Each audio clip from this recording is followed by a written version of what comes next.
May discover ako na crypto signals at tinitest ko ngayon at may maganda akong nakita dito. Maganda to sa mga baguhan katulad ko. Guess what? Nakuha ako ng signals from USDT. Enterprise lang $2.2.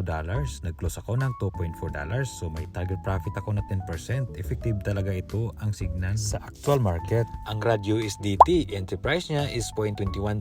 Nag-close siya ng $0.26.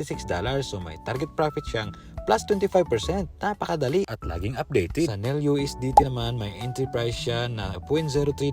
Nag-close ng $0.4. May target profit siya na 22.50%. Hassle-free ito at napakadali.